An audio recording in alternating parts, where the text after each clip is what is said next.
had to try and close that down, finally get suppressed, but by now the damage is done. Sussy's there, but the reply comes in, death from above. Now the 4v3, numbers favorable towards Optic. They can get the plant. A quick flank from Pancada, and they've kept their space on the side. They still have Tube, they still have CT, but what they do now have is a man behind them. It's Pancada on the flank, but the Viper's Pit in position. There's a player to his left, and the timing could work out here. Crashies get the timing just right. They seem aware of this. Yay already looking this way, and Crashies done him dirty. Got Pancada dead. And now the final two players who are allowing a little bit of time for work feel irrelevant to the outcome. How are they meant to get back into this?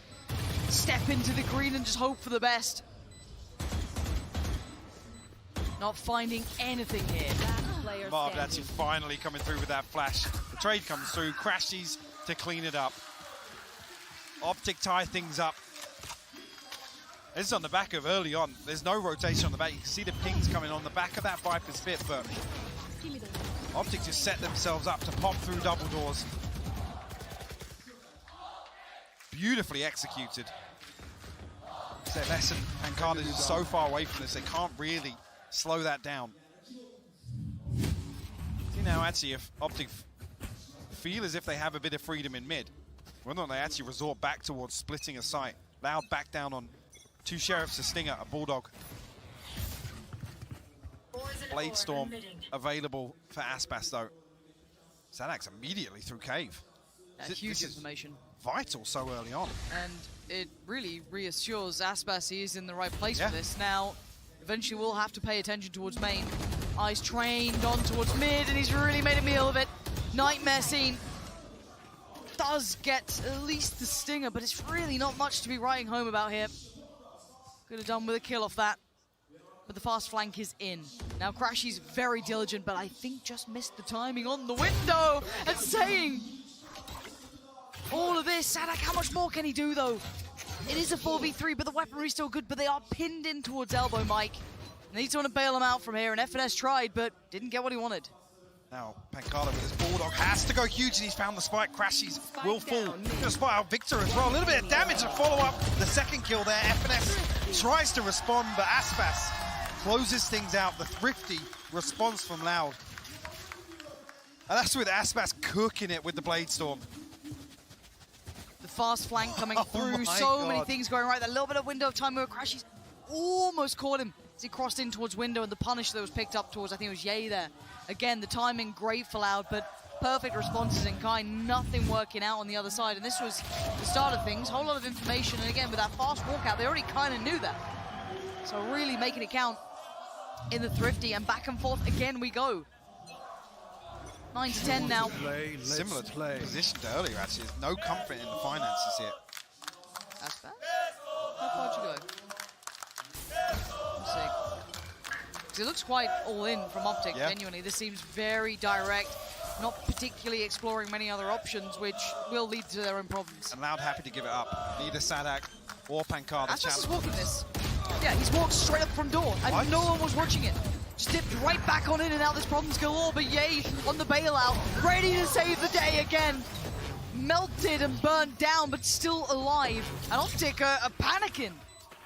And now surrounded, they didn't get to the deeper post plants. The pop flash to bail them out. Does at least give them a little bit more freedom, but the instantaneous trade. Where's going to come in? Maybe not. Oh my god, Jay. Oh, Yay! Predicts the push back in perfectly! And did Victor even see him? I do not know. We're tied all even. Answer right back in kind here for Optic. What was that headshot from Victor? The Viper walls up. What a ridiculous response here. Insane. The guy is so fucking insane. The second here onto Aspas as well. Resets to this position. Oh my god. Perfect read on the timing. Show me the Victor kill. Chamber boy.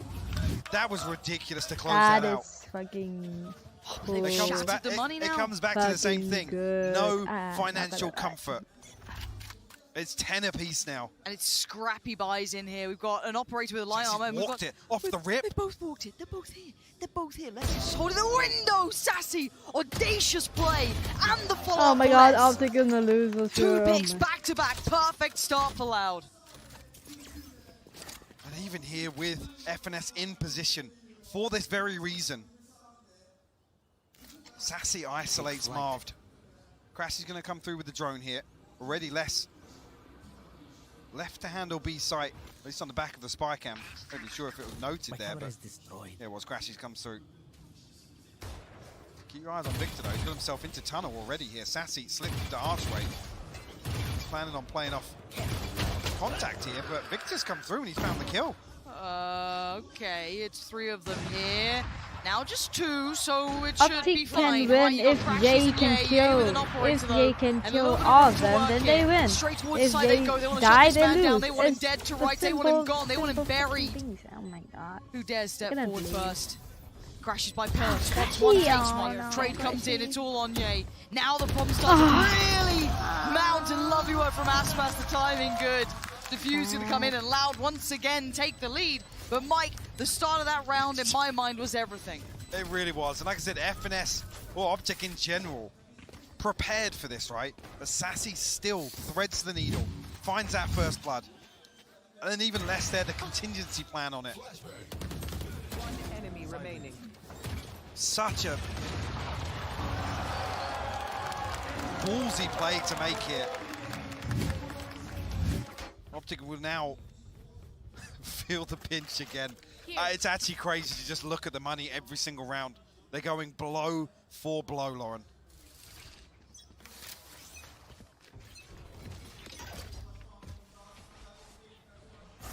It is obscene how close this is. The back and forth between these two sides, both elevating in kind every single time. Another bailout on a Thrifty or an individual pop-up for a really creative play. This is the grand finals you truly love seeing. This rematch, fabled now. Let's see if it does hold true to a back and forth. This would be Optics if that's the case. This could be the one to double down on though if you are Loud. Make it to 12. Knife going in, good timing. Should note, I thought maybe 2 there, but actually only catching 1. Well, no, actually, Sadak posts up a little deeper on this. You can see him creeping that way, but crashes here with the spike. Marved has to stand his ground. Both tuck in, and actually Marved comes out on top. But they hit the brakes. They're not, you know, building off the back of it. With Victor posted here, though, he's got good information on this rotation. At least he's within earshot. That could be the green light, though, with FNS being suppressed. They have to go now. Finding Pancada, that it would be looking such an opportunity in the mouth and turning it down. So now already Pong going to come in, but on the other side, that's a connection. Hold on, FNS, can he do the dance well enough? Ooh, keeps his life. Good work for him, and now the plant can come through. 10 seconds, none of these shock darts will find any purchase in time. So now it's the post plant. And Optic, this is looking like it's that silliness of the back and forth, and Ye in the back lines. He's got 3 potential targets in front of him. Headhunter to hand, spots 1, goes a little astray. Let's get across the line towards Les, but predicts Sassy maybe swinging, but Aspas has gotten to the site. Jump spot confirms him there. He's got plenty of problems to try and work through if he wants this. No, they're giving him nothing. Yeah. No, you've been giving him an opportunity, and Ye comes through, gets around Sassy somehow, slips past this tube hold, and Optic will tie things up now as Sassy desperately tries to hold on to this rifle. Shot down. We'll find another one to Ye, but I don't think they can close the distance here. Crashes might actually catch him. No, Sassy sharp to it. Back and forth. Look at the timeline. What is that? From the round 17, it's been back and forth the whole way, and you'd think the economy would have had an impact or something, but it seems to go beyond that. It seems to not care if they're on a Thrifty or if they're on a full buy, if they have ults or not. It is back and forth. And if it keeps going through this way, though, should be Loud to convert it. Right? Right? Right. Right? Huh. I mean, they come into this. Sadak, the only one missing a weapon right now. Aspas with the operator in hand. Viper's Pit available. And Aspas actually one away from the Blade Storm, so that could be crucial here to be able to round out this purchase. The other side, Optic, going to be feeling pretty happy with themselves with some upgrades in that previous round. Crashes on that Hunter's Fury as well. Like I said, just the psychological warfare in these early rounds. Loud looking to continue that trend as well. Optic haven't really won out from, you know, one of these wide defaults, and Val are the ones to continuously punish that. It's actually then on the lesser purchases, not necessarily the thrifty rounds, but the lesser purchases where Optic then look to stack up and hit a site together. It seems to work pretty well. Yeah, it does. I mean, I feel like the retakes have come on their buy rounds, which I know. is like... Huh. Okay, 11-11. Make a wish. This is so ridiculous that we are here. So this should be a loud round. Now, of course, they have a stinger, so fantastic. Yeah, they seem great with it. Look at the adjustment, though. Les and Aspas walking mid early on. But the site's completely free. Optic are in for free. There's no challenge. And that's devastating. Victor! Insane impact of the spray. He just goes wild in towards middle, and Marv actually gets the benefit, gets the best of Les. And now the plant's in, and they read it perfectly. They could not have made a better guess of this one. Here.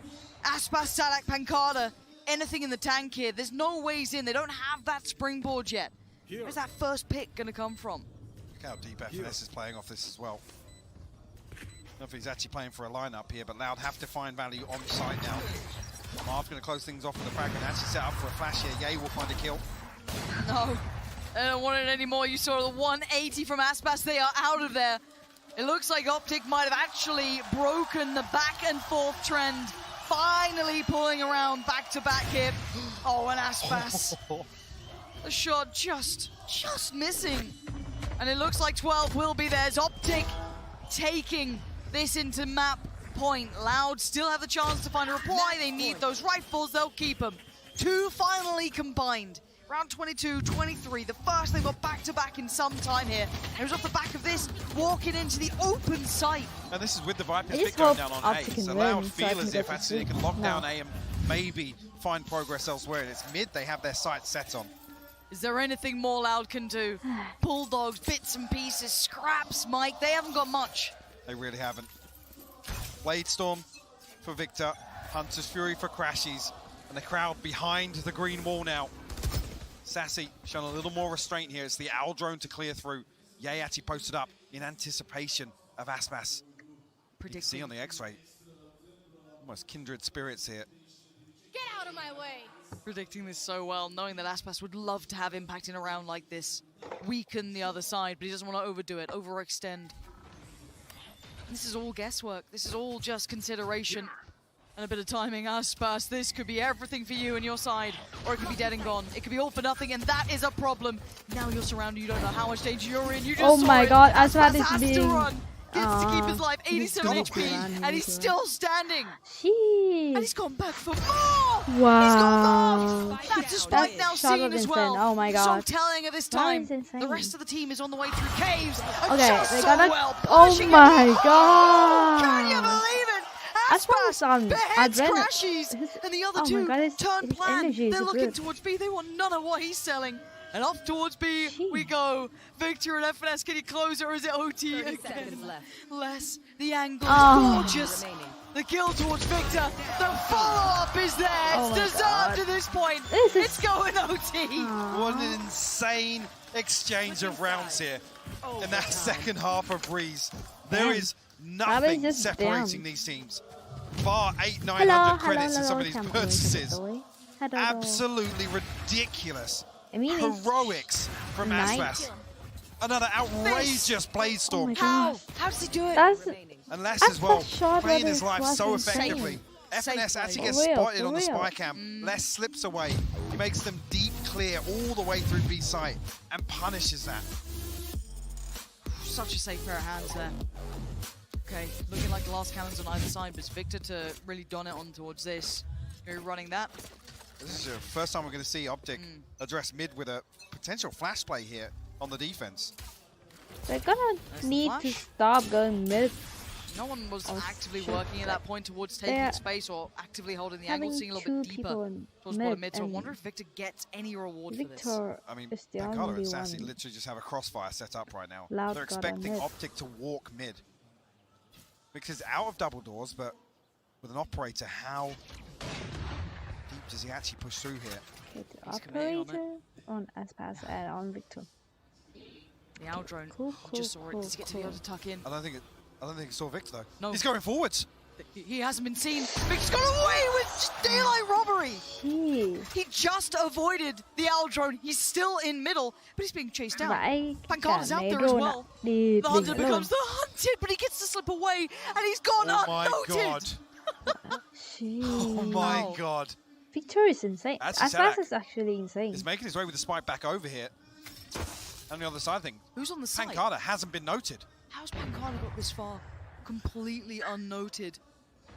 They can't rotate. Surely he backstabs archers here. 30 Surely. seconds. Surely. For now, though, Ye under so much scrutiny here, feeling all of that pressure coming his way. Les needs to win the fight, doesn't. Now they've got problems. Aspas the one to do Oh that's no, Pancada. the flank. You called it. Oh my god. Takes the fight The towards flank Victor. is Now too there's good. no hit, but anyone okay, help okay. out. Crash is going to hold the They site. can but have they this. can- Yeah, they yeah. have no time. I'm They've thinking got I a win plan, they've this. got a plan I now. think can Zach, win this. It's no gun to winnable. hand, he It's skips the winnable. spike. Yeah, That's the it's best he can winnable. do. Remaining. Taken out by FNS now. Aspas the 1v2, the one that took them to OT, has to go big again, and Crashes is closing the gap. Yeah, He's got it. Crashy. Oh my god, that's not a good Optic. shot. A good peek, actually. Take the first in OT. I mean, the swing back and forth in terms of the advantage or the favourable situations here in this round. It's just mind-boggling. Switching sides. Pancada wins such an important duel with Victor just ahead of this. Now they Then just need to doubles win down, this but one. I don't know why, but FNS and Crashies, they toe the line, and I'll be think honest, if it's Aspas has any to other gun just there, he win can this stay on round and site. not He let can it actually take a fight. Yeah. Yes, Get any he's got no longer. armor, he's glass cannon coming into that, but he has to the reset longer away it with the gets, operator. the more exhausted that you get. And things just go down. What a from round. there. Oh, the signs go up as the timeout comes in. Optic, want some composure, want a moment to talk it through, I believe that regain that Optic will win. focus, not let it slip out. You know, find I'm not any gonna sort go of mistakes. You see Chet is just Optic, on that mic. Optic, He is talking Optic through thua ấy, every single mình thing. sẽ thức trắng lên Forefront of their chơi minds SL. Looking like good moves those side hits. They do have that advantage now after Loud drew this Optic mà back. thắng thì mình sẽ đi ngủ. We'll see what I the think you approach have is my here for sleep Optic as well.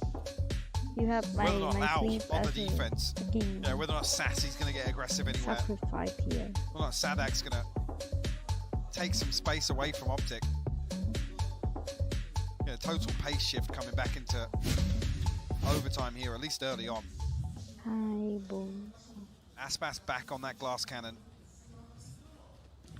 As if he's going to be tasked with holding down Tube, but Aspas not going vẫn to find đang anything on cầm the other ốc end à? of that. Not Jeez. even Yay. Optic is But stacked he has as no 5 shield. outside and already That's- poising for a set piece here with the pings coming through, but point. there's 3 members of Loud Right place. to try and hold this down, Lauren. This is all in. This is so much. Optic, that knife. Oh, It's they only one, got one? and it's Yay, that's the Of worst all person. people. But now they're going to see utility committed. But as I said, they started to pull away from the site. Victor trying to get towards the pillar. Oh But my Orko, god. Les sends him back. And now it ain't done yet. Spot another player. Les on the case. Spray goes good. He gets down. Might still stand for Loud. They've sent them away. They've sent them running from Les. the gates. Loud See, Les finding the on answers in Cypher's, the right like, the moments. motivation. Now Ye and Crashies. For me No to way play have you got a way out of this Python. I one. like It's all on Python. Crashies now. It looks destined for another go. Crashies, he's got problems left, right, center. If Crashy doing this, he's First like challenger in literally. front, but probably a bullet to the side Oh of the my brain. god, Now it's that probably is actually a gets away. sweet He's shot. got 50 seconds to work with here. He's actually spotted Pancada all the way at He's bottom been mid working as well. well. South, It's like, he's hard. got big It's info like on a this now. 3v4 Tons of with time to play less with as really well. low, but if he can spot less, then the others can Leaving basically B with less down on found 11 it. HP as well. find out where he is, No, which is sure. He can't get He's that. got back. to go. He Okay. knows. So he's dealt with that early enough. 30 seconds. Still giving himself a Scanning chance, ahead. but 30 he's seconds gonna left. pull the players He back, has but no he's going to go time. for a mad He has- rotation now. 20 seconds. Does he have time for this? And actually No being spotted with the time. Owl Drones pulled Pancada off this. He's got the time to make it to site. I mean, it's going to take a hell of a lot for anyone on the side of Loud to get ahead of this, but He could have Hunter's Fury potentially if he's able to get the plant, then one more. if he Look able at to him. get the plan, Look then at this. this You Oh know is my he's insane. got a God. couple of That seconds on is this one. Here we actually go. insane. Plant going to come down. But Nothing to stop it. he get it. He gets He's it. doing everything. Now, what do they have? Oh, my word. Crash can take a little touch of damage. Sussy got there so fast. That was the fast. That 13-13. retake was All so even. fast. What the a fuck? beautiful hold And by the Loud as well. retake Even though that's lineup. essentially a 5v3. Viper The lineup knife also. comes Oh through. my god, It marks Yay. Like I said, possibly the worst indicator, Wow. right? The one you'd Absolutely always expect to be win posted up that on round. flank control. Optic No. pop on the back of it. Fucking regret. Actually, at that point, the fight comes through and the choke point being their demise. Well, that number advantage counts for nothing. El Clasico is delivering. Yeah. It really is, yo. I wasn't... and it's such a unique kind of rivalry that is Love's purely gonna forged win, from just the and amount of times they I'm faced not each other. gonna Nothing outside able of the game. None of that. It's purely go to sleep. all about the game itself. What a brilliant concept. And what a fantastic start. Aspas again rolling it back, finding Victor, and opening up an avenue. They're pressing this hard. They ain't going to back away from this. One towards the stairs, one towards the top side, over by CT. Aldrone doing its thing, but he's got support there. No one to close down the gap, but this is feverish. The pace! Oh my god, what the fuck is 3-8, this? the back of the brain's going to hurt. FNS is going to have a headache. And Crashy's Marved and Yay left in tatters here. What do they do with it? What the fuck is this? What The the plane fuck storm is comes this? through, but Oh it's my Sadak god. to seal the deal. The Prime Gaming Fucking flawless in hell. round 27. Switching sides. Allowed to go ahead. Match point. Aspas back on the glass cannon. They win too It's already. Yay on the I other have side of it nothing this else time. to say. This Another is- opener here from Chu. This is too much. He gets it so quickly with that updraft. It was just getting ahead of the I mean, timing. it's quite FNS as well. And you fun. get pinned by the recon bolt, the Aldon, I'm not even sure, but punished on the back of that. See another How team Sadak and Aspas can win find VCT. any sort Like, of comfort in that Optic position could is have- beyond I've seen Yeah, pure Optic chaos. win twice or something. One map apiece. Twice? But anyway, Optic win, So many opportunities A now lot. and a tag towards Sassy, but Sassy 8 and there, they yeah. are surprised good, he got but to like keep his life down to they 49. only depends on like it's. Who I takes the advantage in just this kind of overall feel like the teamwork. series so far? Yet to be I've determined. been Still, saying that a lot, but like the chances here for teamwork Optic are to not close that back in, good but a yet. Like very last patient time, default being toyed last with Mike. Adjustment here on the utility as well. on Ness has actually put VCT a trap down towards Copenhagen, double doors, I believe. their So the teamwork number of times that are not Optic the lent best, back into kind of that mid-round split onto a site. but like The other adjustment being Aspas tucked into that corner Maybe on the right side of main. they would like Take a glance to at the minimap, you're almost feeling as if Optic um, are leaning this way, fix that especially with the trap real set here. quick. And they're going back towards this split potentially. Aspas Victor. terrifies me. They though. are Yeah. still insane. This guy's an absolute demon. 25 to 16. He's having a highlight game. Victor comes away. There's going to be no secondary layer of pressure here. How'd you get him off this angle? How'd you force him away? Gets suppressed, so he will stand and he'll fight, but that doesn't seem to really fuss 30 him seconds much. left. 30 seconds. They're not in the door yet. They're not even out main. There's gonna be one flash and go, and Aspas is ahead of this. Okay, nice one. Great work from Victor. But there's still problems ahead. There's still players on the side. It's not the safe plant. There's still someone towards the backside itself. That Garda. Oh, she- it's oh, great she- work. that's Optic so diligent. It's such pressure moments to potentially take Wow, us to that's- 14-14. yeah, it's on yeah. Sadak and Les. That's how They you just make swayed teams that narrative. fight Just for your one. teams And it on looks like we're going to be site. going again. This game is not over yet. 14-14. Jeez, What a Optic. fated matchup to go so far. Yeah, that's like a patience. Overtime. On perfect display. entry. But then the concern comes to Perfect how disciplined entry is the as, site like, here. Crashies finds the Session tag. killed the first The one knife inside. reveals it, but it doesn't paint a picture. Make way Aspas knows into at the this point. safe place, They which force is his like hand. behind us, the See sniper's Victor there mouth. to find that one, but And the flash then is pixel They perfect. move from Marv. slowly So into impressive to the play that site side. Even just keeping that and mentality kill the about you second in one. such a high Aw, pressure thank situation. you. And Mike, I got to ask I you about just this. Are you seeing this too? The talked to double op coming out myself. here Yes. in OT. It's both Yay Nếu and mà Victor mọi this người time muốn opting mình nói for tiếng Việt it. cũng This được, is tại vì super dangerous. Now, do they get to xem mà bị high Oh, pick the nhưng timing mà of đều là this. tiếng Anh. No, it's nutmegging the players. Victor's actually anchoring This towards pressure me. again. This true pressure has been so good for Loud. Jeez. So dangerous to depend on, but once again, it's found some validity. down A. But Carter and fuck? Sadak, the ones to find it. Let's keep it controlling towards middle. And we didn't even see the operators. They didn't even have a say. What the These fuck is pacey this? hits from Loud. Địt mẹ So lâu quá à. outrageous, but so good. And now Victor, Mỗi lần irrelevant. thua Surely. một trận xong lại thắng một trận, Still xong has to thua get một past trận, lesson. thua một round Who's xong just thắng going to một play for time. À. Loud once again take advantage. Absolutely backhanding Optic Trận này sẽ dài lắm đây. to find another Switching sides. lead here in overtime Càng as we enter round 30. I mean, That was a mình cũng không chơi curveball giỏi there. Valorant Either lắm. of those Mình thích operators have found xem early thôi. value. chưa, mình thích Zeta nhưng mà lần này Zeta Istanbul Zeta đi không vào sâu lắm. Yay post one blind into that poison Còn orb, and it's mình cũng just thích out of DRX sight. mà DRX thì vừa mới thua ở Optic rồi. Thì team pháp team của mình còn lại là còn mỗi Optic He's gonna hit have the jump spot three though from fab Ness. team DRX, Zeta and Optic.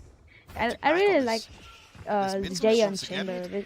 But again, this also means that He's Sadek so can't OP. fall here, right? Sadek has to play. I don't think he heard him. Now he has. Oh, he got My it! God, And for Aspal. Spencer, and suddenly there's problems. Sadek now all alone. He's got players pouring in. One to the left, two to the front. The flash takes a fair amount of it himself. He can't really play out of the end. Oh no, But he holds on. Back to the wall. No, he still holds on. Crashy And can now do it. it's all Crashy can do a. Three players to find a spike to plant, and only 50 seconds to do something about it. 1v3, I guess. Down. It's not as almost Maybe the that could end. be It's not the something. end, but like He's composed himself here. Oh, and another spot, 3 bullets in the mag. he can do this. He can do this. I He believe. needs 1 kill. That's what he's desperate for. Crashy Another on, attempt, another death, unfortunate. and no more Lên OTs Minh hả? allowed. Mình shit. Finally get across the line here. Mình chơi But Lên this is a Minh không giỏi lắm marathon of đâu. a game, Mike. Mình không I mấy mean, khi just an chơi. absolute Lên Minh mình to chỉ the hay death, a chơi với slugfest cả back and forth. That second half, just roll your với cả mind bạn back thôi. to the one Nói for chung là one thích chơi trading thôi chứ. round, 4 Thích rounds. chơi game For gì what, mình cũng 6 chơi là rounds, người 7 dễ rounds, tình. it was back and forth. Thế là mình hay xem giải Absolute Valorant madness. thôi. Both teams demonstrating Nhưng mình cũng có stream such chơi Liên Minh insane mà. mental fortitude. Mình Talk chơi about với Ascent cả being Nhím exhausting. là The chính. series Tại vì is already exhausting. Nom không That's thích the end chơi of map Liên Minh, 3. nó thích chơi Valorant. Yeah. Còn Nhím thì This nó is one không that's chơi gonna Valorant, test nó chơi Liên Minh. every capability of these players Hơi khó. in the server, out of the server, the mental in here. Mình chơi Liên Minh cũng không giỏi lắm đâu, mình chơi Liên Minh tệ lắm mọi Its người. limits. And the fact that we got where we did, Optic Mình chỉ looking, biết you know, chơi whole new look, supporter thôi. fresh start coming out looking, you know, reinvigorated. We had this round from Crashies where Crashy apparently địt had mẹ. his cloak of invisibility on the Oh first my way God, forward, just Crashy having a great time of it. So many just unbelievable rounds. This one from Van Carter again denying Yay on that massive round who's going to have the switch up. There's so mình much going on this game. There was. It's got to be said again. Aspas and Les, they were the highlight players here in this composition mình here hay on chơi Breeze. Yumi thật. And they Nó were worth vui their á mọi weight in người, gold. chơi con mèo That's to say, vui actually, lắm. Victor had an outrageous Chơi con mèo thực performance here. sự rất vui luôn á. And trying to drag Optic online in some of those Chưa thấy rounds chơi where cái they're gì just chơi unable to vui như convert là chơi that mèo financial phép luôn advantage á. they have. I'm not sure actually how the matchup Hồi would go trước with what the cái desk has stream had của there. mình đây, hôm nào Who mình flipped gửi more mọi người highlight thrifty. stream All those light lờ buys, lờ. or that half force that was Thề coming luôn, through. chơi hôm đấy chơi với những chơi Just sách an phép vui insane vãi chưởng. Breeze here. And with Loud now taking Con mèo sách advantage phép là over this một series. cái trò This chơi changes rất the là tone hạnh going phúc. forward. This Thú now vị. becomes the run it back, right? This becomes the Optic can't drop mèo the ball double now, Mike. kill They are on that đã. knife's edge moment. It's precarious from this point forward. They absolutely are. And you come back to Now that full point earlier, face. we were talking about Atsy, Quá with the way đã. this has gone back and forth, map 2 aside. Somebody needs a Một confidence lèo booster. hạnh phúc. Because like I said, they need to get into some tại form of vì momentum, có which is nhiều so vấn đề difficult cá nhân against nên có both một of thời these gian teams dài là mình that không have that chơi slow nhiều burn lời playstyle, very reactive, and they're willing to cá nhân thôi. put their power players in mọi người rủ, position to bạn take bè rủ advantage. thì mình Well, vẫn chơi thôi, it's nhưng mà not bạn bè over mình yet, vẫn but it's thích chơi getting Valorant. closer. Things keep Để going the mình way không they thích are. chơi Loud now have Liên the Minh, upper có hand. They mỗi have the thằng chance to Nhím close chơi it. thôi. Potentially a 3-1. All those predictions could be true, or Optic has something left for us. We will find out after the break. Mình bắn Valorant thì mình còn có một thời gian mình bắn nghiêm túc ấy. Chứ chơi Liên Minh là mình chỉ có quật nhả chẳng phí đâu.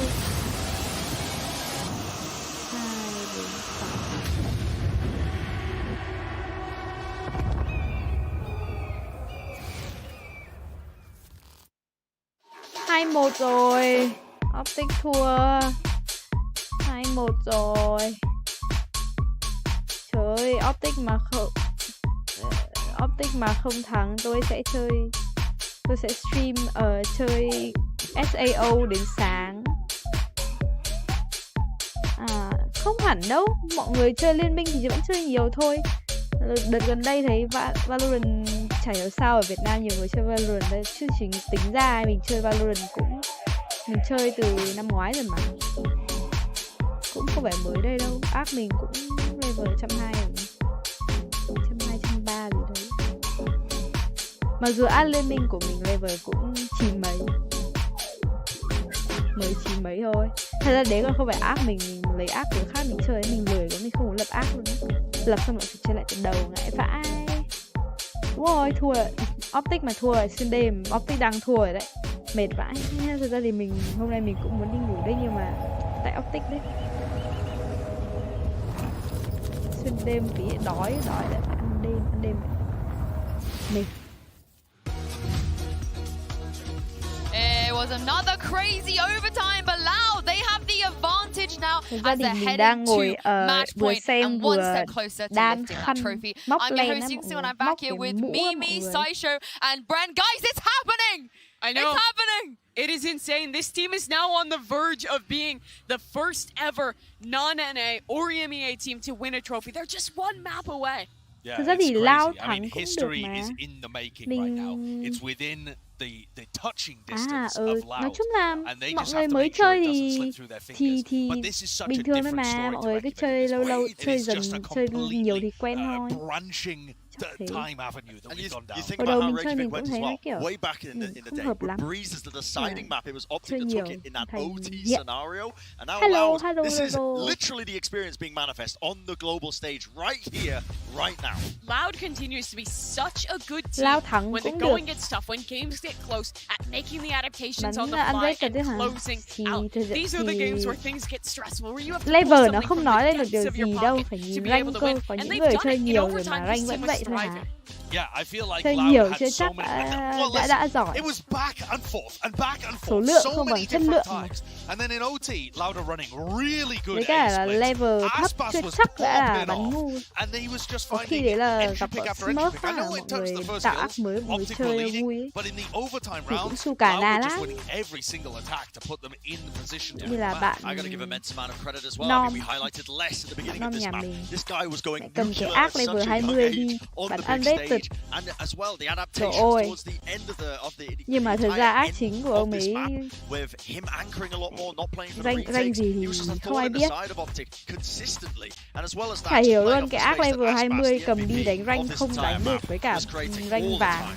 Yeah, the Với cả young rank players silver that ạ. struggled at Thật. Copenhagen have Kiểu come rank back đã để into rank this cả elo this cao grand quá. final, the most important match of their careers, Trời and have ơi, stepped up Lao in bắn hay quá. such a Thật ra thì massive Lao way. thắng cũng hay mà Aspas Lao on thắng this thì nó jet sẽ như in kiểu là particular cái was đội just đầu tiên không impeccable phải là roster. NA hoặc là I don't know. in We need to slow EM, down.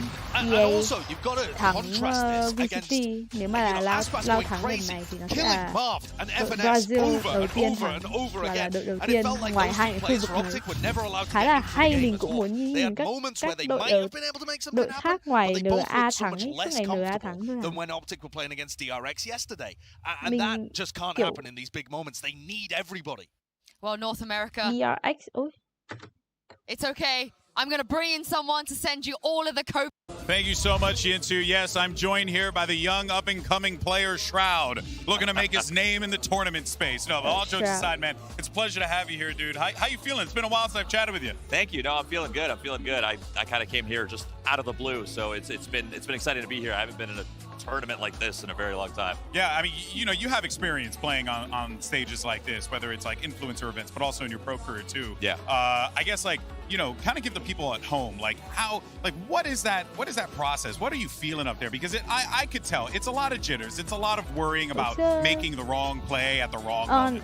đúng rồi, No, đây là it's- giải thế giới á. I mean, it's Đây kind of là like how I'm chung kết feeling right thế now. giới á, You know, mọi I người. know half the crowd is already gone, but I'm feeling kind of like a little Kiểu nervous, a little amped up, đa a little phần excited. tức là lâu But nay a lot of thì it, thắng when you're playing, goes away in chung that kết thế first giới few của rounds. Valorant. You get those first few Thắng round jitters. VCT. Pistol round is Thì always đa the phần hardest là because you got mấy to be the đội most kiểu precise. of NA, course. tức là khu vực Bắc Mỹ. But once you get the pistol round out of the way, it's Mấy it's đội all khu vực just Bắc Mỹ natural, thực ra you know, thì what rất you're là doing mạnh at home. Valorant. Yeah, Xong now rồi based hoặc là on thi your thoảng thì có attire, mấy đội it EM, seems like you're cheering for a EMEA specific là team. mấy đội Who'd have thunk it? Thái Bình Dương. But I actually do want to get your thoughts on this Optic lineup, right? They just, you know, fell on Breeze here. It was a very Thì đấy, close nói game, chung là 2-1 in the series. đội bên Kind of want to get châu your Á vibe mình here on bây giờ like, mình you know, what chưa you're có picking đội is, nào mạnh cả. especially Mạnh since you bây giờ have just có mấy re-entered đội in the Hàn, competitive sphere có yourself. What are you noticing có as you're watching DRX these là games? năm nay là cấp I 3. mean, for me right now, what I actually said in my last interview is I said Cũng khỏe đấy, 3-2 nhưng mà Loud. vẫn thua Yeah, And I Optic. actually still think that's going to go that way. Còn That's I fair.